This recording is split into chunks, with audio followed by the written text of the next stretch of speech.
আসসালামু আলাইকুম, আশা করি সবাই ভালো আছেন। তো ওই দিন তাল দিয়া বানাইছিলাম হচ্ছে তালের ফুলুরি, আর আজকে করা হইতেছে তালের পোয়া পিঠা, যেটারে আমরা বলি তেলের পিঠা আর কি। তো আমরা এদিকে সবাই তালের বড়া আর এই তালের পোয়া পিঠা এই দুইটাই হলো সবচেয়ে বেশি খায়। তো একদম গ্রামে যেভাবে বানায় চালের গুঁড়া দিয়া গ্রামীণ স্টাইলে আজকে করাম তালের পোয়া পিঠা।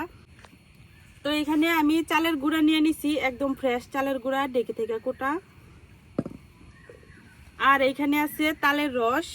তো আমার যতটুকু লাগবো ততটুকু রসই আমি নিয়ে নিছি। আর লাগবে হইতেছে সাদা চিনি। তো আপনারা এখানে গুঁড়ো ব্যবহার করতে পারেন, তবে আমার কাছে এখন চিনি আছে, গুড় নাই। এখন একটা বোলের মধ্যে চালের গুঁড়া নিয়ে নিতেছি, এনে দিয়ে দেম চিনি,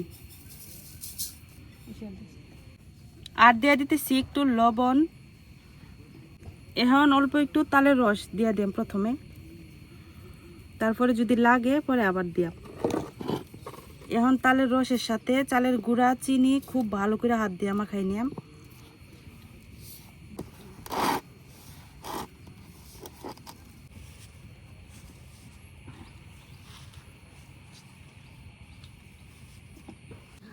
এই অবস্থায় খুব ভালো করে হাত দিয়ে অনেকক্ষণ দইরা কিন্তু মাখাই নেওয়া লাগবো, যতক্ষণ না পর্যন্ত যে আমি গুঁড়া চিনিটা ব্যবহার করছি এই চিনিটা গইলা যায়।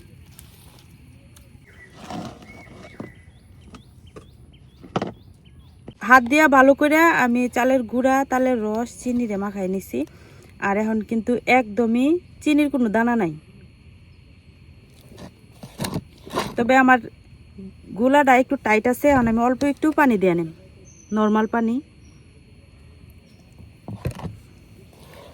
সামান্য একটু পরিমাণ পানি দিলেই হয়। এখন আবারও কিছুক্ষণ কষলাই নিম। পিঠার যে ব্যাটার এটা রেডি হয়ে গেছে।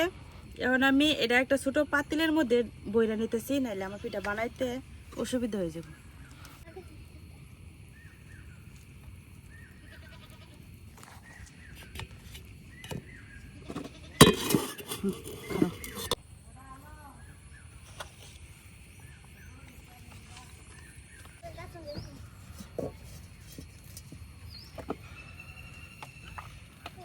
এখন কড়াইয়ে তেল দিয়ে দিতেছি।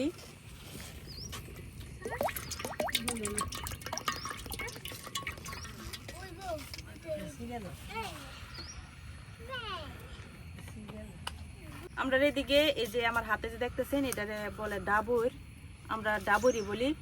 এটা আগের দিনে কি করতো, এরকম ছোট যে নারিকেল হইতো, ছোট নারিকেল কাইটা সমান করে তারপরে এখানে হলো বাঁশ দিয়া বানাইতো। এখন প্লাস্টিকেরই পাওয়া যায়, এই জন্য আর আগের মতো ওই নারিকেলের মালা দিয়া বানায় না।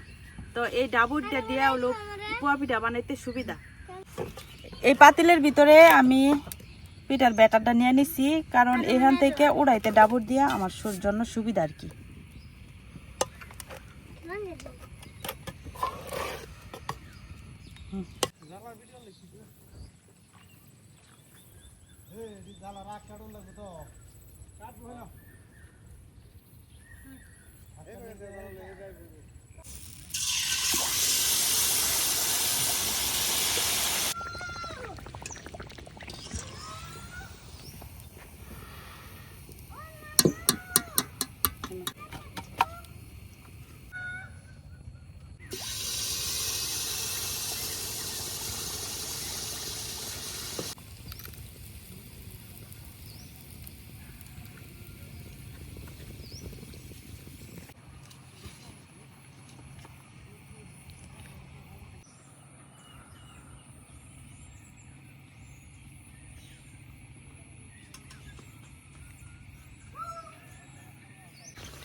এই তো তৈরি হয়ে গেছে আমার এবারে বছরের প্রথম তালের মালপোয়া।